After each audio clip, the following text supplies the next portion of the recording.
President meets with Russian ambassador to discuss defense.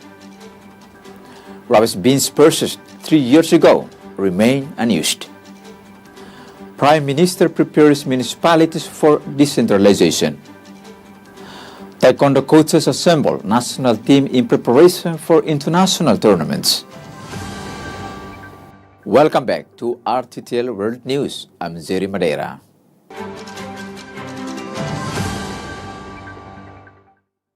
Timor-Leste has opened its door to new strategic ties with Russia, following high-level talks with the Russian ambassador to Timor-Leste in Dili last week. The discussion centered on potential cooperation programs in defense, energy, and efforts to counter international crimes. The talks come as Russia's war in Ukraine raises war. Russia's non-resident ambassador Sergei Tolchanov met with Timor-Leste's President Joseph Ramos-Horta on his first day in Dili on Monday.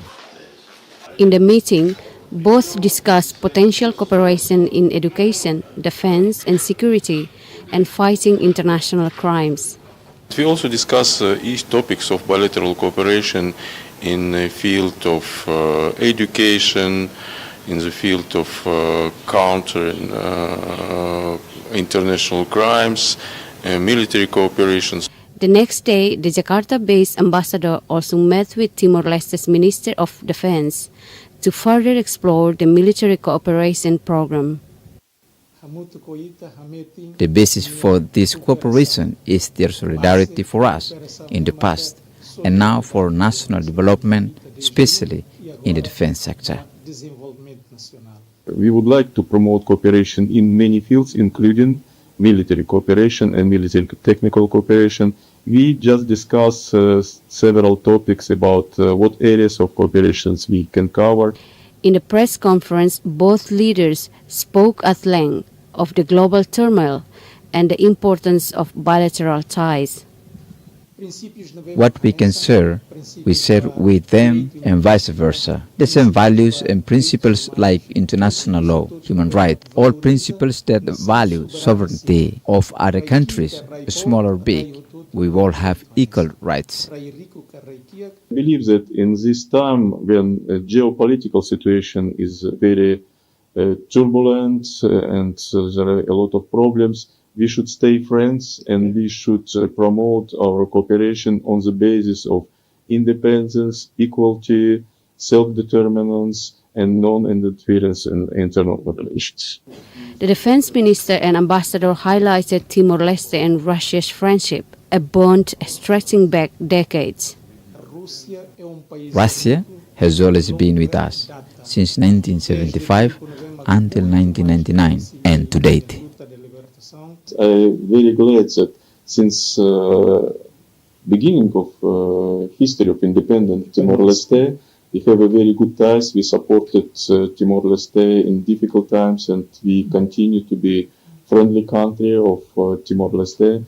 At the beginning of Indonesia's invasion of the then East Timor, Moscow had no interest in such a remote and small territory in the middle of nowhere, abandoned by Portugal. Russia established its diplomatic ties with Timor-Leste after it became independent in 2002 and has since had an amicable relationship. However, since Russia's invasion of Ukraine, Timor-Leste has been critical of its move. 4 weeks ago, President Ramos-Horta himself spoke of the open war in the world and the loss of human rights protection at the United Nations Human Rights Council. Human rights do not exist in a vacuum. In an international context marked by geopolitical rivalries and the temptation of the rich and powerful to impose their will on the most vulnerable, the very foundation of human rights codification is eroded. The ambassador also met the petroleum minister to discuss energy investment potential. The discussion also touched on the potential for engagement with Russian companies and institutions, including in exploration, development, and technical cooperation, as well as the broader role of international partnerships in supporting Timor-Leste's energy sector development. The talks on the oil and gas investment come as the war is hit with a spike in fuel prices amid war in the Middle East. Timor-Leste has been pushing for locally produced oil and gas for years, following its long protracted battle with Australia over its oil-rich waters that was settled in 2018. The young country has spent $670 million in basic facilities for its future oil and gas industry, forging strategic ties amid global crisis. Fernanda Maria, RTTL World News. Thousands of rubbish bins are languishing in Tibet, while the streets of Delhi are strewn with litter.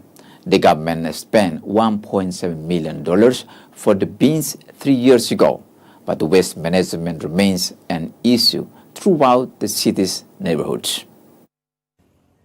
Rubbish piled up on sidewalks and in drains are a common sight across Delhi. Delhi's local government has installed new rubbish bins across the city and introduced new rubbish collection trucks. However, rubbish collection hasn't reached every neighborhood yet, and residents have had to buy their own rubbish bins to manage household waste. Our neighborhood is clean, so as the residents here, we must collect our own rubbish. So we bought our own rubbish bin to use, and when it is full, we take it to the common rubbish bin in the main street. In Lisbutak, most people rely on disposable bags. We often announce to our community members not to dispose of rubbish arbitrarily. Some still do, but many put it in disposable bags and take them to rubbish bins and also put it in front of their house waiting for a rubbish collector to collect. Delhi's authority has installed 240-liter rubbish bins in 4 places in Lisbutak, but the community says it's not enough. We still need more rubbish bins because currently many people still use plastic bags. If there are more rubbish bins, they can distribute them to the community to use. I'm calling on Delhi's authority to distribute the 120-liter rubbish bins to each household. Around 2,500 rubbish bins have been installed across the city, and almost 6,000 are yet to be installed and distributed. We cannot install all the rubbish bins, so the rubbish bins that are now in Tibet, we will use to replace broken or damaged rubbish bins currently in use.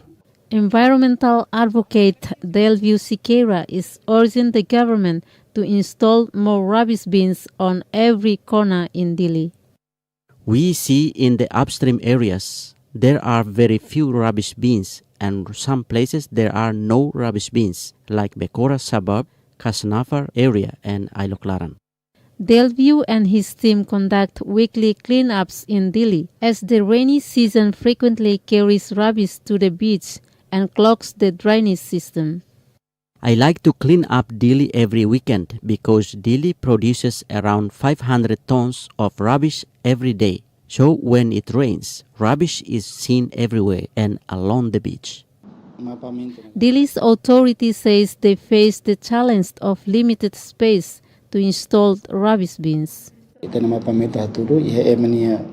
Our mapping shows that in some places we have space problems because the space is so close to people's houses. Therefore, they don't agree to install the rubbish bins there.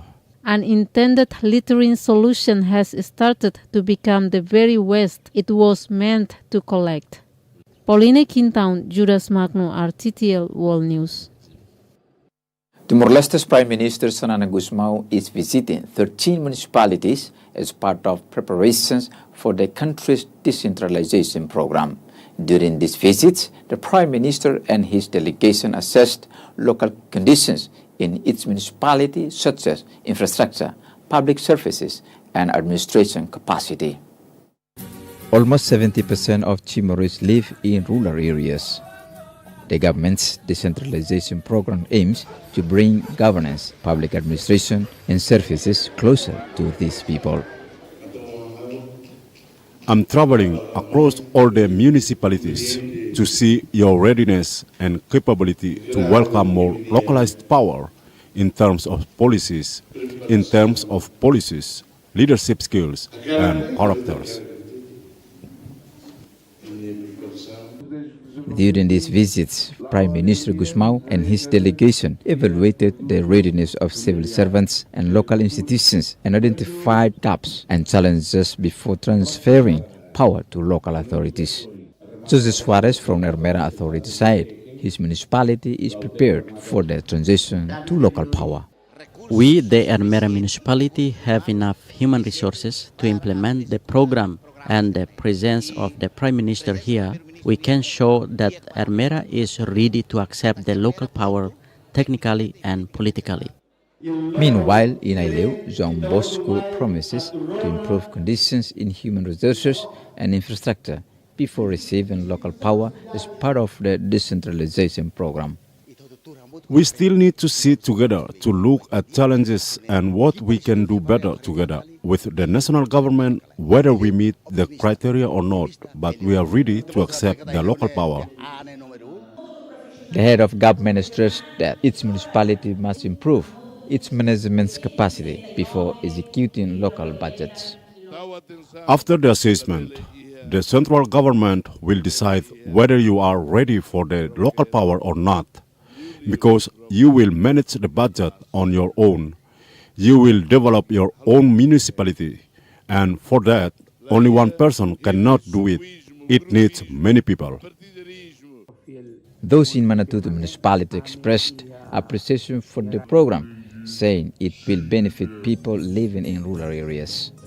The decentralization program is very good because it can bring development and governance closer to the people. Prime Minister Gusmao asked municipal leaders to work with honesty and integrity while avoiding corruption and nepotism.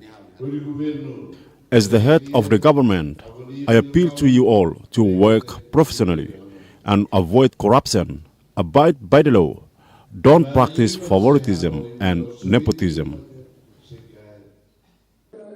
Following the Prime Minister's community meetings this month, the government will convene with community members to identify priority projects for villages, administrative posts, and municipalities. Jerry Madeira, RTTL World News. Timor-Leste will take part in the Venice Biennale, often described as the Olympics of the art world, for just the second time later this year. The curator of this year's pavilion, Loredana Pazzini-Parestiani, joined our reporter Zekedes from Bangkok to discuss her work with the 3 talented local artists contributing to the exhibition.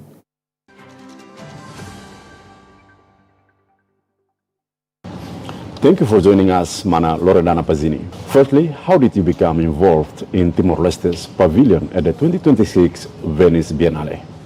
My first encounter with Timor-Leste was on the occasion of the Venice Biennale 2024. I visited the pavilion on the opening day and I met Maria Madeira and curator Natalie King. I was very impressed with the pavilion. I was very impressed with the works that were featured, and so I've connected with Maria and for her to join a group exhibition that I was going to organize for a few months later in Singapore of female artists. And so she participated. She was one of the 8 female artists in this group exhibition that was focused on Southeast Asian contemporary art. I've been working in Southeast Asia for over 20 years, so my expertise and my field work is really in relation to Southeast Asia. So getting to know more about Timor-Leste was a great opportunity. And after that, I was interviewed. There were a series of candidates for the pavilion, and I was interviewed and I was selected. So it's been a great honor for me to been chosen as the actual curator for the pavilion on 2026. So, Mana, can you explain your role as a curator and your work with local artists? As curator, I put together the team, and of course, with the help of the advisors, we started doing research. I've visited Timor-Leste several times. My first trip to Timor-Leste was in July 2025, and then subsequently I went in November, and then I went again in January this year. So there was a lot of field work that I did, and this was in view of learning really about contemporary art in Timor-Leste and culture arts and culture in Timor-Leste. And then slowly we selected the artists, and we started to work very closely with them. What have you learned about art in Timor-Leste since becoming involved? The journey has been fantastic, and I've learned a lot from all the research trips that I've done, and of course my conversation with the arts community in Timor-Leste. There are amazing artists and a very rich, thriving community. So the experience has been incredible so far. It's a small community of artists, as I said, but there is a thriving enthusiasm to develop new skills and to develop new focuses for contemporary art. So the opportunity that I had was to really engage with the artists and for me to learn from them, and from them to understand what is it contemporary art at international level. Tell us about the selection process and the 3 artists who have been selected to participate. Back in July, we did something which was very new for Timor-Leste, which was to do a first open call to Timorese artists. Because we, together with the commissioner, our commissioner, Secretary of State, Jorge Soares Cristobal, and together with our advisors, we felt that this opportunity to show at the Venice Biennale was an opportunity that we really had to open up to the wider and broader community. We launched this open call, and the open call was for Timorese artists in Timor-Leste and in the diaspora. We received a number of applications, some of which were very promising. So we went through a series of interviews and to scale down, of course, and then come up to the finalists. These interviews were very rigorous, and it was myself, my team, and as well as the committee's team and advisors. So we eventually highlighted 2 artists, which are the artists that we've selected, Edson Caminha and Juventino Madeira. But there are 3 artists in the pavilion, as you know, and the 3rd artist is Veronica Pereira Maya Weaver, an activist and, in my opinion, a forerunner of conceptual art in Timor-Leste. So she was actually selected, and I invited her to join the pavilion. She was the first artist that I put my eyes on because I was, through a series of events, I was given access to her most important work, which is Taekwondo, a work that she produced between 1994 and 1999 in direct response to the 12th of November 1991 massacre at Santa Cruz Cemetery. This is a very important piece of work, and a very important element in Timorese history, but is also very important from an artistic perspective. We really appreciate it for your time to joining with us, RTTL World News. Thank you, Mana. Thank you.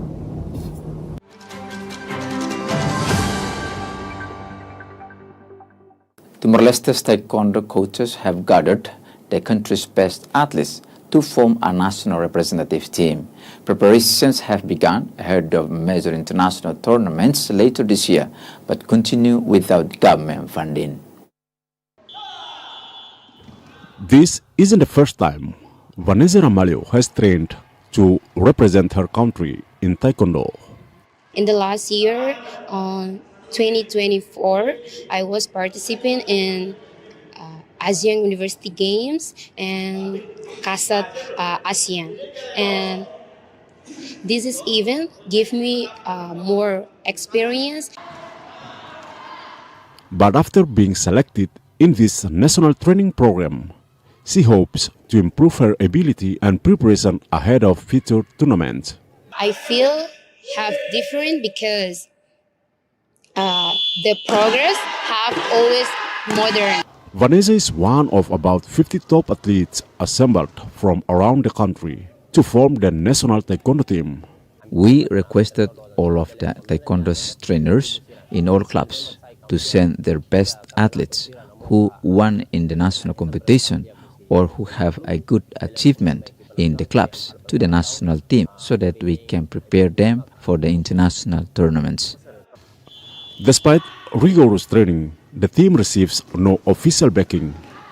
There is no financial support, but the athletes come for the training voluntarily, as well as we, the coaches, because we want to prepare our athletes for international competitions.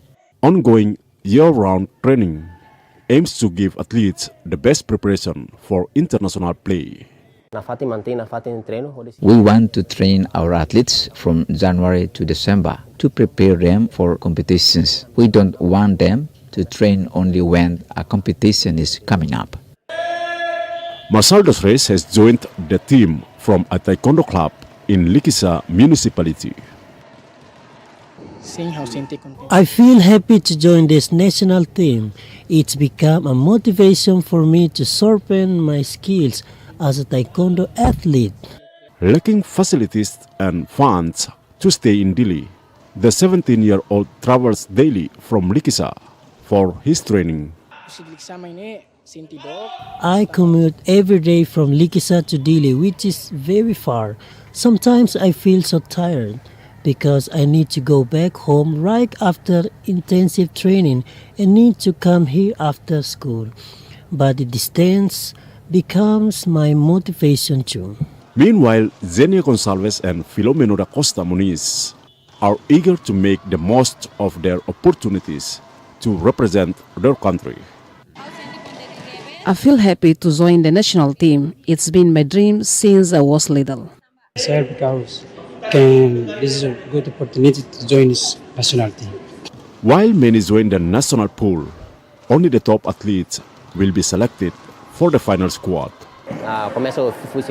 We did the physical training for 2 months, and now in March our training is focusing on technique and speed target and fight target to see which athletes have a good quality to compete in the upcoming international events. The team will send 4 senior athletes to Mongolia for the Asian Qualifying Taekwondo Championships in May, ahead of the Asian Games in Japan in September. Zegedes, RTTL World News.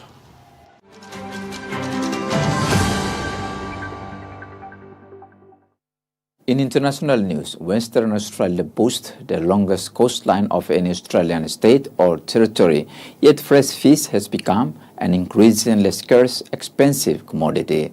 Retailers say consumers can expect to pay between 10 and 40% more for most fresh fish this Easter due to the state government's new fishing restrictions, which came into effect less than 3 months ago. Fish supply has been a bit hard this week. Once a staple for many West Australians, fish is becoming a luxury. Businesses saying new government restrictions are to blame. Fishermen, when the bans came in and their reduced quotas, their prices went up. So I've probably across the board put things up by about 10, 15%. Since the restrictions, I can comfortably say 15 to 20% across the board. There are species that have exceeded that. We have seen as high as 40% increases. Other outlets have seen even bigger jumps of up to 67% for some premium species like red emperor. And the customers are saying, no, we just can't afford it. So we're seeing a reduce in consumption. While backlash over the restrictions has only grown, the government isn't backing down, saying the changes are essential to rebuilding demersal fish stocks. You can't keep fishing a fish till it doesn't exist anymore. So yes, there will be less fish. West Australians love fresh fish, but not at any cost. Businesses say there is still affordable fish coming in from interstate and overseas, but those supply chains face their own risks.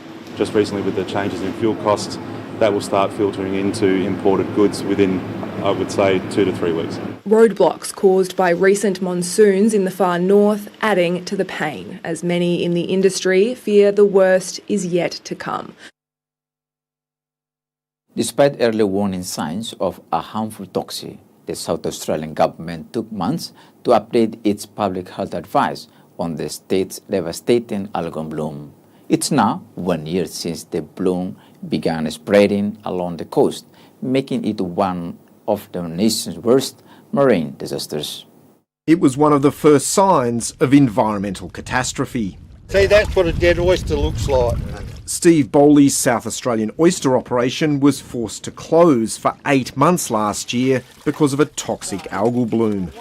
His farm is back up and running, but the impacts of the bloom on marine life haven't gone away.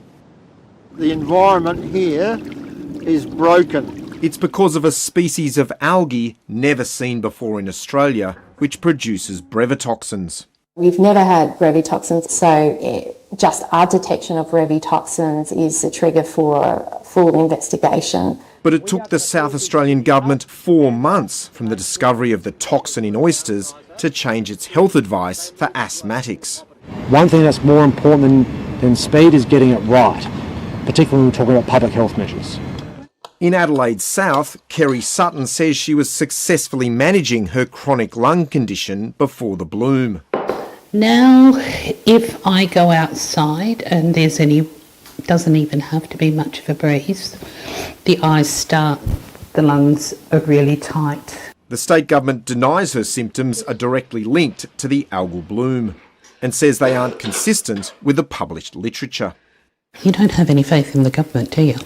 As experts predict climate disasters will become more frequent and intense, this algal bloom is a warning to the nation.